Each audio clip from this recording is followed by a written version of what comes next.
The Ayatollah is dead, and nobody should mourn a murderous dictator who presided for decades over state-sponsored terrorism across the world. So Piers Morgan just delivered one of the most devastating critiques of Trump's Iran strategy we've seen from mainstream media, and he's absolutely right to be sounding these alarms. This is precisely the kind of tough journalism we need when presidents start wars. Let's break down his warnings. And above all, we don't know what the US justification for the war really is. Donald Trump's conversations with individual journalists over the weekend have echoed his shifting position in the weeks leading up to the attack. This shifting justification problem is real. In 2002, Bush administration officials gave 6 different rationales for Iraq within a single week. When war planners can't settle on why they're fighting, it usually means the real reasons aren't politically palatable.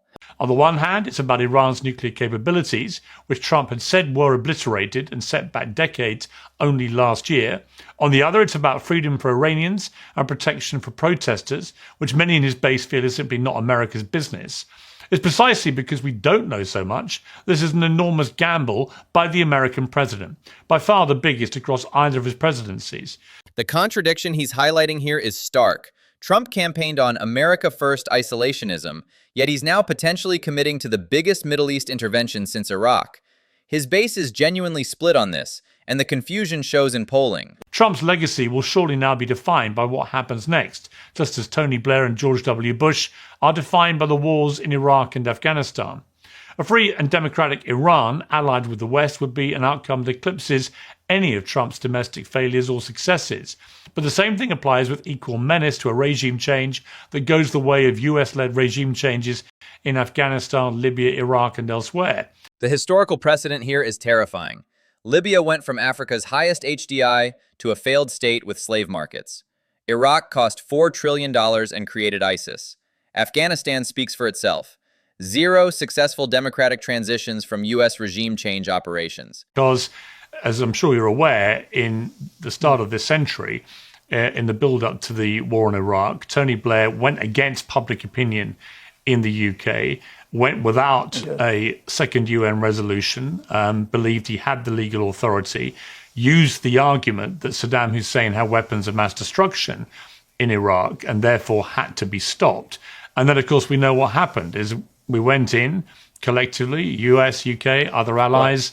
There was a ferocious war, there was a ground war, and these weapons simply didn't turn up. So the Iraq parallel is unavoidable, and he's right to press on it.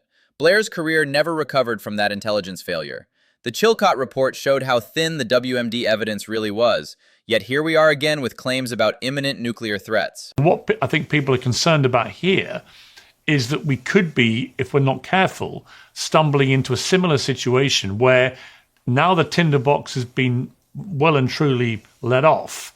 No one's quite sure what happens, and that if you don't have any boots on the ground, can you actually affect regime change in the way that Donald Trump would like to? And if you can't affect regime change, what are you left with? He's identified the core strategic contradiction perfectly. You cannot achieve regime change through air power alone. Ask Gaddafi. But ground troops mean American casualties, which Trump promised his base he'd avoid. It's an impossible circle to square. Axios is reporting today, no president in the modern era has ordered more military strikes against as many different countries as Donald Trump. How do those two positions sit comfortably together? That Axios reporting is devastating for Trump's credibility. He's now bombed 7 countries versus Obama's 4, yet still claims to be the peace president. His supporters are starting to notice this gap between rhetoric and reality. As we're talking, General Kimmett, President Trump has told the New York Post that he's not ruling out sending US ground troops into Iran if they were necessary. He said Operation Epic Fury was way ahead of schedule by taking out dozens of Tehran's top officials. He said, quote, "I don't have the yips with respect to boots on the ground. There will, like every president says, there'll be no boots on the ground. I don't say that. I say probably don't need them, or if they were necessary." He also told CNN earlier today that the big wave in the conflict is yet to materialize, indicating the US has not yet begun to strike Iran forcefully and suggesting more significant action is imminent. This admission about ground troops validates every concern raised earlier in this interview. Trump just admitted he's willing to do exactly what he criticized previous presidents for, putting American soldiers in harm's way for regime change. It does, to me, bring back a lot of bad memories from the Iraq War, which was started in many people's eyes who perpetrated it for the best of intentions. Saddam was a bad guy, doing bad things to his people, killing many of them, running a ruthless regime, possessing weapons of mass destruction, and he had to be stopped. I've been on this rodeo of rhetoric before, and it feels to me like we're on a very similar path now. The Iraq War analogy becomes more accurate by the day. Same humanitarian justifications, same claims about welcoming liberators, same confidence about quick victory. Even the timeline promises echo Bush's mission accomplished moment. But Iran is an altogether bigger and more difficult scenario than even Iraq was. You've got 220,000 Revolutionary Guard. You have nearly 1 million regular army. You have many other paramilitaries, hundreds of thousands more. This idea that America has, or Donald Trump has, that by doing these strikes, you're going to start a big revolution amongst the people on the ground.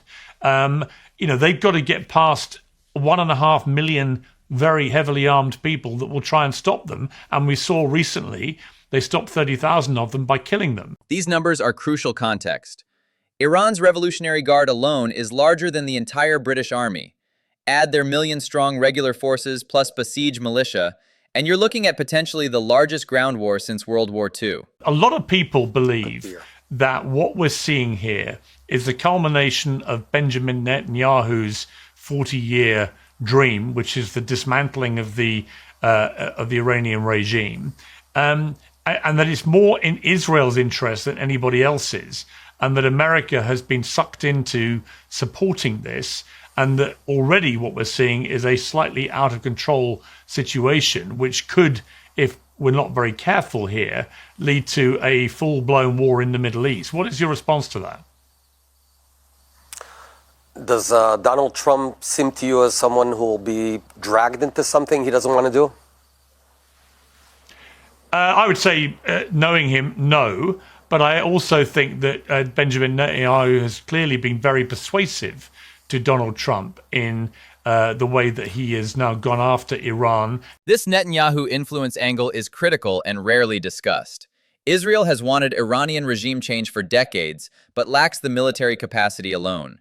Getting America to do the heavy lifting while Israel reaps the strategic benefits is textbook manipulation. Because Israel has never admitted whether it has itself got nuclear weapons. And I've always been quite baffled by this. I've asked Benjamin Netanyahu multiple times, has Israel got nuclear weapons? And he just doesn't answer. I mean, you're a former prime minister of the country. So let me ask you, does Israel have nuclear weapons? This nuclear weapons question exposes the hypocrisy perfectly. Israel demands total transparency from Iran's civilian nuclear program while maintaining deliberate ambiguity about their own estimated 200 to 400 nuclear warheads. The double standard is glaring. It's false equivalence. Yeah, but I'm not, though. I'm comparing remotely. I'm comparing you. Well, let me compare you to the United States or the UK or countries like that have nuclear weapons. They all tell people, yes, we have them, and here's how many we have.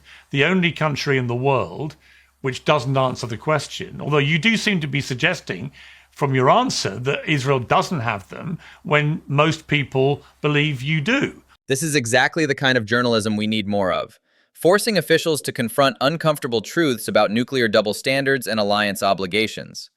When allies won't answer basic questions, it undermines their moral authority to wage war.